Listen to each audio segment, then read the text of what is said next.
कैकेयी जय हो, जय हो। महारानी, क्या हम राजकुमार राम के राज्याभिषेक की तैयारी करने के लिए प्रस्थान कर सकते हैं? कृपया आप हमें अनुमति दे सकते हो क्या महारानी? हाँ हाँ, कल मेरे पुत्र राम का राज्याभिषेक है। जाओ जाओ, तैयारी करो। मेरे पुत्र राम का राज्याभिषेक बड़े धूमधाम से होना चाहिए। जाओ।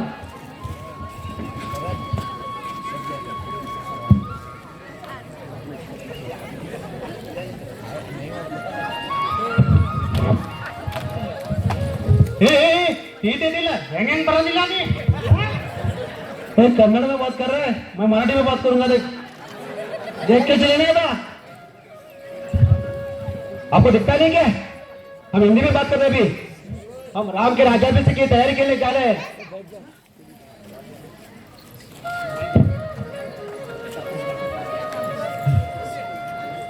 राम का राज्याभिषेक, यही तो समस्या है मेरी। कई अरे ओ कई मंत्रा, मंत्रा आ जाओ, मंत्रा।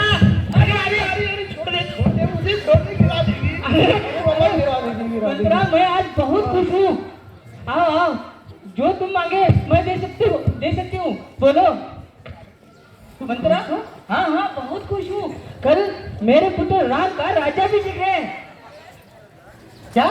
हाँ, कल मेरा पुत्र राम राजा बनने वाला है। देखो अयोध्या कितनी सुंदर सजाई हुई है। राम तुम्हारा पुत्र? हाँ हाँ, मेरा पुत्र, और क्या। तो भरत कौन है? भरत? अरे वह भी तो मेरा पुत्र है। अरे मेरी बेटी। हाँ हाँ, कैकेयी जरा इधर तो आना। तो राम का राज्याभिषेक होगा। हाँ तो हाँ, राम राजा बनेगा। हाँ हाँ। और तेरा पुत्र भरत, वो उसका दास बनेगा। दास? ये क्या बात कर रही हो मंत्रा? हाँ, और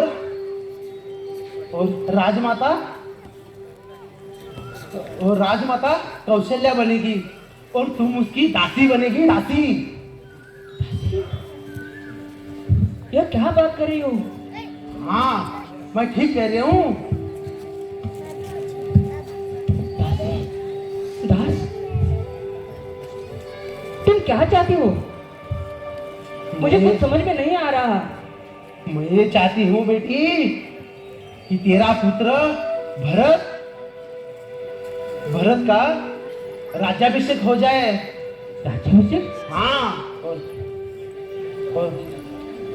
भरत का राज्याभिषेक? हाँ, राम की जगह वो राजा बन जाए। लेकिन ये कैसा संभव है? संभव है बेटी। जब राजा दशरथ ने तुमको वरदान दिए थे, वो वरदान अभी मांग लेना। वरदान? हाँ बेटी। दास? तुझे दो वरदान दिए ना, वही दो वरदान मांग लेना। एक वरदान में तुम्हारे पुत्र भरत का राज्याभिषेक हो जाए, और दूसरा है राम को 14 साल के लिए वनवास भेजा जाए। राम को वनवास? हाँ हाँ, राम वनवास, भरत राजा, दास दासी।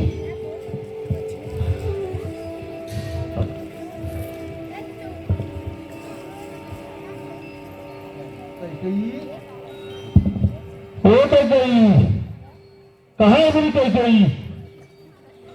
सामान यहाँ बिगड़ा हुआ है। ये तो आभूषण मेरे प्रिय कैकेयी के लग रहे हो। कैकेयी, कल हमारा फोटो राम का अभिषेक है, इतने पसंद की बात है, और तुम यहाँ पर चुप में बैठे हो। क्या बात है? बोलो कैकेयी। महाराज। हाँ हाँ, बोलो कैकेयी, क्या कहना है, बोलिए। महाराज, आपको याद है एक युद्ध में मैंने आपके प्राण बचाए थे? याद है आपको? हाँ, मैं कैसे बोल सकता हूँ कि आपने मेरे प्राण बचाए थे इस युद्ध में। तो यह भी याद होगा कि उस वक्त आपने मुझे 2 वर देने का वचन दिया है। हाँ, क्यों? अवश्य मांगिए। तो वह 2 वर मैं आज आपसे मांगना चाहती हूँ। मांगो मांगो भाई। उसमें पहला वर यह है, कल हाँ, राम की जगह हाँ बोलो भाई। कल राम की जगह मेरा पुत्र भरत का राज्याभिषेक होगा। कैसे? और दूसरा वर यह है, तुम समझ में आ रहा तुम क्या बोल रहे हो? और दूसरा वर यह है कि राम को 14 वर्ष के लिए वनवास। कैसे?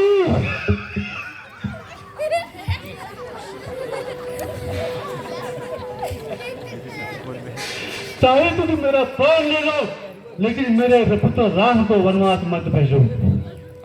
चाहे तो राजपाट ले लो कहीं कहीं, लेकिन मेरे राम पुत्र को वनवास मत भेजो। मैं कैसे कह पाऊंगा मेरे पुत्र राम को महाराज कि वो मेरा पुत्र वनवास के लिए चला जाए। तो मैं महाराज तो मैं यह समझूं कि आप अपने वचनों को पूरा करने में असमर्थ हो गए। आपके कुल में यही कहते हैं ना, रघुकुल रीत सदा चली आई, प्राण जाए पर वचन न जाए। और जब वचन का पालन करने की समय आता है तो आप पीछे हटते हो। उस आंखों से कैसे देख पाऊंगा कि मेरा पुत्र आंखों के सामने वनवास चला जाए।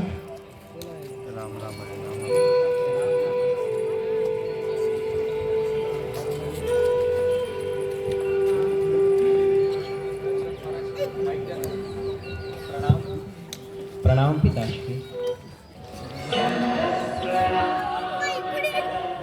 पिताश्री, आपको क्या हुआ है? माते, पिताश्री इतने गंभीर क्यों हैं? वह मुझसे बात क्यों नहीं कर रहे हैं? वह तुमसे बात नहीं करेंगे पुत्र। वह जो बोलना चाहते हैं वह मैं बोलने वाली हूँ। तो वह चाहते हैं, आपको मैं यह बताती हूँ कि एक युद्ध में आपके पिताजी का मैंने प्राण बचाए थे और उसी वक्त उन्होंने मुझे 2 वर देने का वचन दिया था। तो वह 2 वर मैंने आज उनसे मांग लिए हैं। वो 2 वर क्या है माते? इसमें पहला वर यह है कि तुम्हारी जगह मेरा पुत्र भरत राजा होगा। और दूसरा वर यह है कि तुम्हें 9 अधिक 5 वर्ष के लिए वनवास। बस इतनी सी बात के लिए इतनी गंभीरता, इतना शोक। यह तो बड़ी अच्छी बात है माता कि मुझे मेरी माता को प्रसन्न करने के लिए इतना बड़ा सुअवसर मिल रहा है, और उसी के साथ साथ मेरे पिताश्री का वचन पालन करने का भी अवसर मुझे मिल रहा है। माता, भरत को राज्य तो मैं ऐसे ही दे दूंगा, परंतु इससे अगर आप प्रसन्न होती हैं तो इसी में मेरी भी प्रसन्नता है। अच्छा, ठीक है,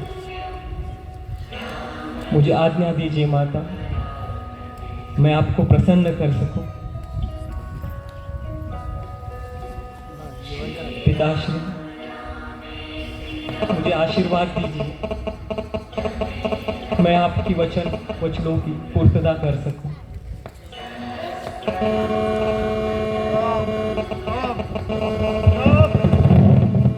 राम,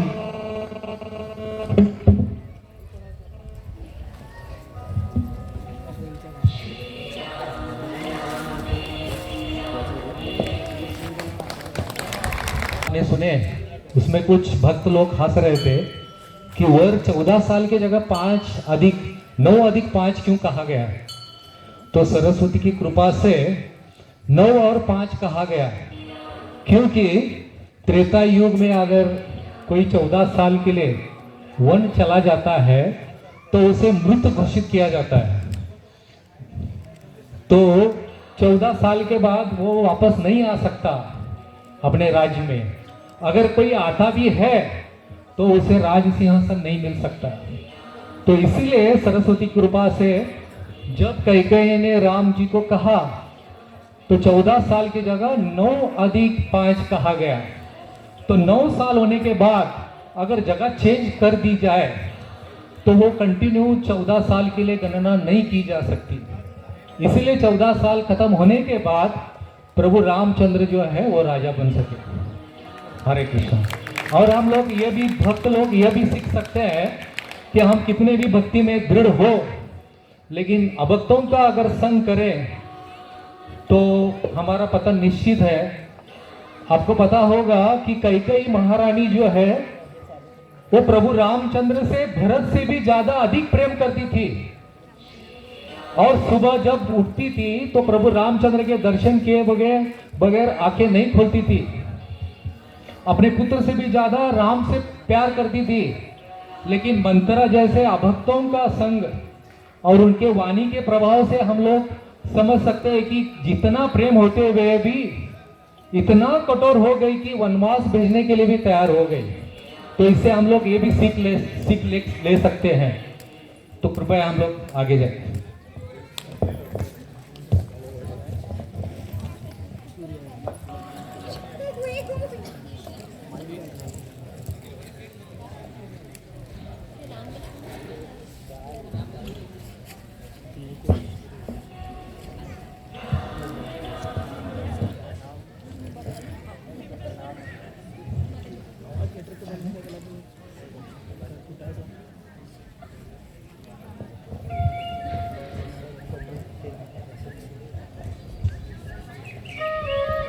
हरे कृष्ण।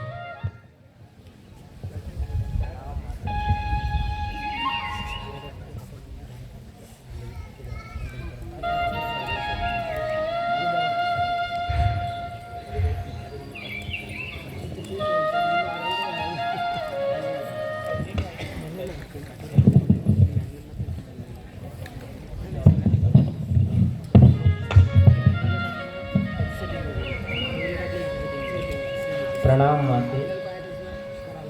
हे प्रिय पुत्र राम, मैं क्या सुन रही हूँ?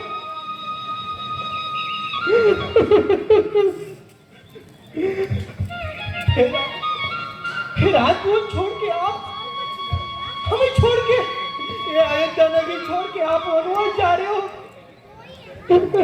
हाँ माते। तेरे बिना मैं कैसे जी पाऊँ राम? तेरे बिना मैं कैसे जी पाऊँ? इतना अधीर मत हूँ माते। हाँ, मैं वन में जा रहा हूँ, परंतु यह मेरे लिए बहुत ही सुअवसर है माते, क्योंकि मुझे मेरे माता को प्रसन्न करने का अवसर मिल रहा है माते। और उसके साथ ही मुझे मेरे पिता के वचनों की पूर्तता करने का भी अवसर मिल रहा है माते। ऐसा अवसर हर किसी पुत्र को नहीं मिलता जो अवसर मुझे मिल रहा है। इसलिए माते मैं वन जा रहा हूँ। और यहाँ माते, यहाँ राजभवन में रहकर मैं क्या करूँगा? यहाँ राजभवन में रहकर मैं वन का अनुभव नहीं कर पाऊंगा। और वनों में जो महान साधु संत रहते हैं उनका दर्शन भी नहीं कर पाऊंगा। उसके साथ उनके आशीर्वाद भी नहीं ले पाऊंगा माते। इसलिए मेरा वन में जाना अनिवार्य है। और इसी के साथ मैं ये कैसे समझ पाता कि मेरा छोटा भाई लक्ष्मण मुझसे इतना प्रेम करता है। यह सारी राजभवन की सुख सुविधाएं छोड़कर वह मेरे साथ वन में आने के लिए तैयार हो गया है माते। और उसके साथ ही मेरी पत्नी सीता अपना पत्नी धर्म निभाने के लिए वह भी इस सारी सुख सुविधाओं को छोड़ के मेरे साथ वन में आने के लिए तैयार हो गई है माते। तो मैं आनंद में हूँ माते, आनंद में। प्रिय पुत्र, प्रिय पुत्र है, सब सही है। हे राजभवन छोड़ के आप वनवास में जा रहे हैं। साथ ही साथ हे पुत्र, धर्म का पालन होगा क्यों? और ये 14 साल वनवास। माते, यह 14 वर्ष तो ऐसे बीत जाएंगे। और रहा प्रश्न धर्म का, तो धर्म 2 प्रकार के होते हैं, एक धर्म और एक तात्कालिक धर्म। और दोनों धर्म के नियम अलग अलग होते हैं माता। और तात्कालिक धर्म के अनुसार कुछ सुविधाएं भी होती हैं। अगर वन में हमें खाने को नहीं मिला तो उस समय तात्कालिक धर्म के अनुसार हम मांसाहार भी कर सकते हैं। परंतु हे माते, मैं आपको वचन देता हूं कि कितनी भी विकट परिस्थिति आ जाए, मैं एक समय भूखा रह लूंगा, लेकिन मैं मांसाहार नहीं करूंगा माते। मैं मांसाहार नहीं करूंगा। मैं अपने धर्म का पालन करूंगा माते। मैं अपने धर्म का पालन करूंगा।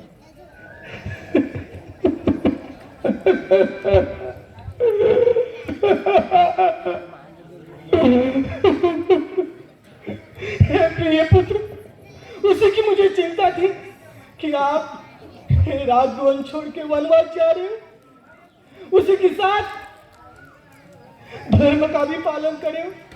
मुझे गर्व है आपके जैसा मैंने पुत्र प्राप्त किया। मैं सौभाग्यशाली हूँ मेरे प्रिय पुत्र राम, मैं सौभाग्यशाली हूँ। मैं सौभाग्यशाली हूँ, आपका जैसा पुत्र मैंने दिया।